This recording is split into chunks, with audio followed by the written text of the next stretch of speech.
Hello everyone, आपका मेरे channel में स्वागत है। अब तक हमने देखा कि विंग और वांगजी एयरपोर्ट पे थे चाइना के। वहाँ पे दोनों एक दूसरे को देखते हैं। विंग पहले देखता है, विंग बोलता है वांगजी, फिर हमारा वांगजी बोलता है विंग। वांगजी बोलते हैं विंग तुम मेरा पीछा कर रहे हो क्या? तो हमारा विंग बोलता है मैं पीछा कर रहा हूँ, मुझे तो लग रहा है तुम मेरा पीछा कर रहे हो। तो वांगजी बोलते हैं मैं तुम्हारा पीछा क्यों करूँगा? तो विंग बोलते मैं तुम्हारा पीछा क्यों करूँगा वैसे?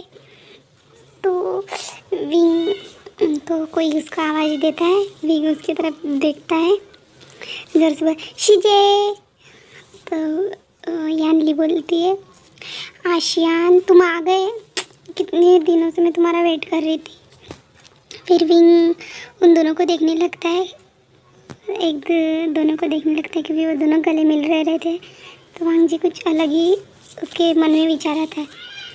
फिर हमारा विंग बोलते हैं शिजे आप यहाँ पे, मैंने तो किसी को बताया नहीं था। तो शिजे बोलती है उसको आयन तुम आओगे तो मुझे पता नहीं चलेगा क्या? न्यूज़न ने मुझे कॉल करके बताया था कि तुम आ रहे हो करके। फिर हमारे वांगजी की तरफ देखते हुए बोलते ये कौन है? तो फिर हमारा विंग बताए ये जिस कंपनी में मैंने इन्वेस्ट की है ना, बीचिंग कंपनी में, वहाँ के ओनर है, ये वांगजी है। तो शिजी यानली बोलती है हेलो मिस्टर लान वांगजी। तो वांगजी बोलता है हेलो, ऐसे बोलता है। तो शिजी बोलती है तुम दोनों एक साथ? तो विंग बोलता है नहीं नहीं नहीं नहीं, हम दोनों एक साथ नहीं है, ये मेरा पीछा कर रहा है। तो वांगजी बोलते हैं मैं तुम्हारा पीछा नहीं कर रहा। विंग बोलता है तो तुम यहाँ पे क्यों आए हो? तुम मेरा पीछा ही कर रहे इसलिए तो आए हो ना? तो वांगजी बोलता है मुझे कुछ काम है इसलिए मैं आया हूँ। तो विंग बोलता है मेरे पीछा करना यही तुम्हारा काम है क्या? तो वांगजी बोलता है नॉनसेंस, ये क्या बोल रहे हो तुम? मैं तुम्हारा पीछा करने वाला लग रहा हूँ क्या तुमको? तो विंग बोलता है हाँ। तो यानली उन दोनों को देख के हंसने लगती है और यानली बोलती है वांगजी आप हमारे साथ चलना चाहेंगे? तो वांगजी बोलता है नहीं नहीं, मुझे पिकअप करने के लिए कोई आने वाला है। तो वांगजी वैसा बोलता ही है कि उसे पिकअप करने के लिए जाओलुशी के पेरेंट्स आ जाते हैं।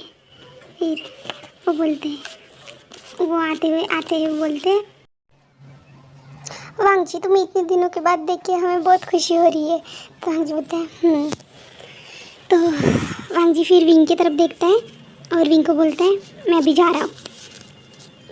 तो विंग बोलता है अच्छा तुम मेरा पीछा नहीं कर रहे थे? तो जाओलुशी के पेरेंट्स बोलते पीछा क्या बोल रहे हो तुम?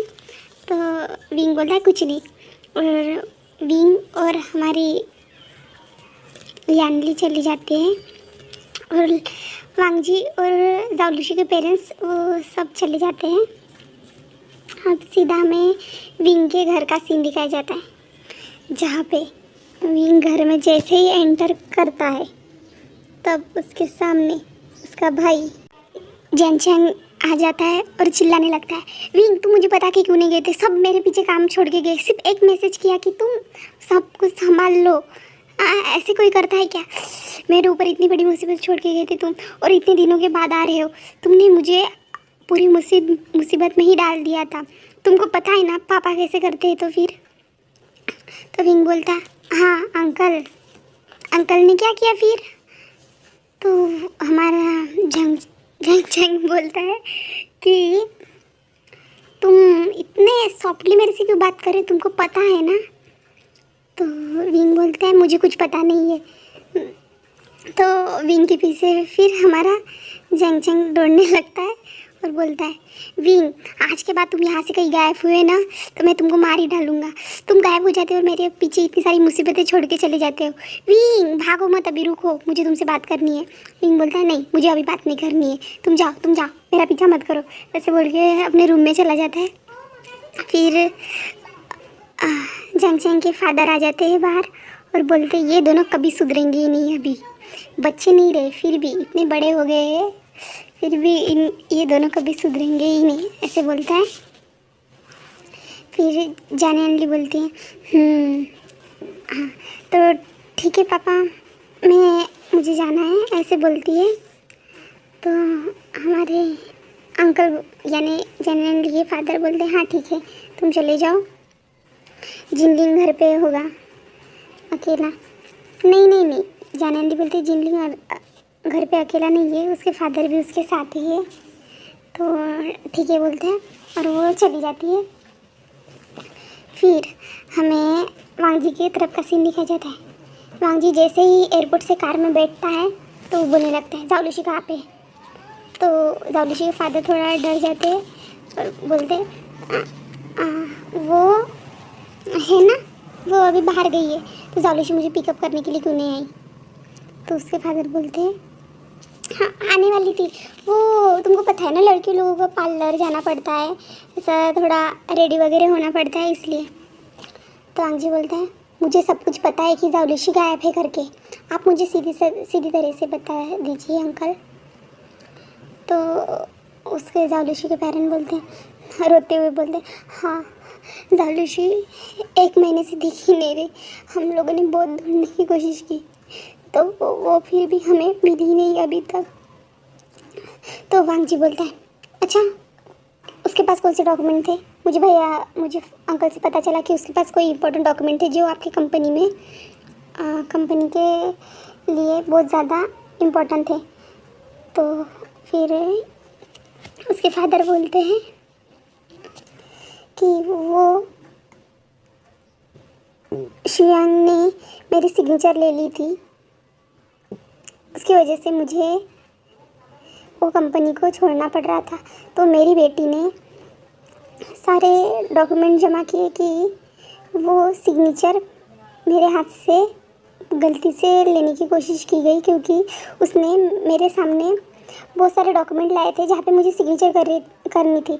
मैं तुम दोनों की शादी के बाद यहाँ रिटर्न आया तो कि बाद में सारे मुझे इतना भरोसा था कि उस पर कि वो कोई गलत काम नहीं करेगा, बट उसी का फ़ायदा उठाया और मेरे सामने बहुत सारे डॉक्यूमेंट लेके आए, यहाँ पे साइन करनी है वहाँ पे साइन करनी है करके। तो मैंने बिना पढ़े हुए हर डॉक्यूमेंट पे सिग्नेचर कर दी, यही मेरी गलती रही। और उसने उसी गलती का फ़ायदा उठा के मेरी कंपनी पे उसने कब्ज़ा करने की कोशिश की। बट इतने में अच्छा हुआ कि मेरे जो बिज़नेस में सपोर्टर थे उन लोगों ने उसकी कोई बात नहीं मानी और वो उसके बात मानने से हट गए, पीछे हट गए। तो इसकी वजह से हम लोगों ने फिर उस पर केस भी किया शुयांग पे। तब शुयांग ने बोला कोर्ट में कि नहीं, उसने मुझे मैंने खुद की मर्ज़ी से उसे कंपनी हैंडओवर की है करके ऐसे बोले कोर्ट में। बट ये कोर्ट में गलत साबित करने के लिए जाओलुशी ने पूरे डॉक्यूमेंट जमा कर लिए थे। बट ये शुयांग इतना ज़्यादा हरामी निकला कि उसने मेरी बेटी को पता नहीं कहाँ गायब कर दिया। तब से उस दिन से मुझे वो मिली ही नहीं। मैंने इतने ढूंढने की कोशिश की और फिर ये केस अभी फिर से केस की तारीख फिर हमको 2-3 महीने के बाद दे दी है। तो इसकी वजह से मैं अभी तक उसको ढूंढ रहा हूँ। तो वांगजी बोलते हैं अच्छा इतना कुछ हुआ, मुझे किसी ने क्यों बताया नहीं। तो हमारा तब जाओलुशी के फादर बोलते मैं बताना चाहता था, जाओलुशी ने मना किया था कि मैं वांगजी को इस प्रॉब्लम में ना डालूं करके, क्योंकि ये वो बोल रही थी कि हमारा घर का मैटर है। तो वांगजी बोलता है अब मैं आपके घर का भी मेंबर हूँ तो मेरा भी इस पर कुछ अधिकार बनता है कि नहीं। तो उसके फादर बोलते हैं जाओलुशी हाँ मुझे माफ़ कर देना वांगजी, ऐसे बोलते हैं। फिर वांगजी बोलते हैं ठीक है, मुझे वो उस कंपनी में जाना है और मुझे सब डॉक्यूमेंट चाहिए, कौन से डॉक्यूमेंट पे उन्होंने सिग्नेचर ली थी, क्या हुआ था, सब कुछ मुझे पता करना है, ऐसे बोलते हैं। तो जाओलुशी के बाद बोलते हाँ ठीक है, घर चल के मैं आपको सब कुछ डॉक्यूमेंट वगैरह देता हूँ। तो वांगजी बोलता है पहले हम उस कंपनी में जाएंगे, मुझे उस कंपनी में जाके देखना है। तो जाओलुशी के फादर बोलते हैं अभी नहीं। वांगजी बोलता है नहीं मुझे अभी देखना है, क्योंकि मुझे पता करना है जाओलुशी कहाँ पे है। तो फिर वो लोग कंपनी में चले जाते हैं। और कंपनी में जाते हैं सीधा वहाँ पे सिसी नाम की एक लड़की रहती है काउंटर पे। हमारे जालूशी के फादर बोलते हैं हमें शुयांग से मिलना है। तो वो लड़सी बोलती है नहीं, आप शुयांग से नहीं मिल सकते, वो भी मीटिंग में है। तो वांगजी बोलते हैं उनको बताइए लान वांगजी आए हैं बिचिन कंपनी से, ऐसे बताइए। तो फिर वो बिचिन कंपनी, ओ माय गॉड ये इतनी बड़ी कंपनी, ऐसे बोलती है और सीधा कॉल करती है। फिर शुयांग जल्दी से फ़ोन उठाता है और बोलता है हाँ। तो बताती है सिसी कि लान वांगजी आए हैं बिचिन कंपनी के ओनर। तो सुशी बोलता है अच्छा ठीक है, उनको 15 मिनट के बाद अंदर भेज देना, ऐसा बोलता है। और उसके बाद वहाँ पे क्या होता है उसको देख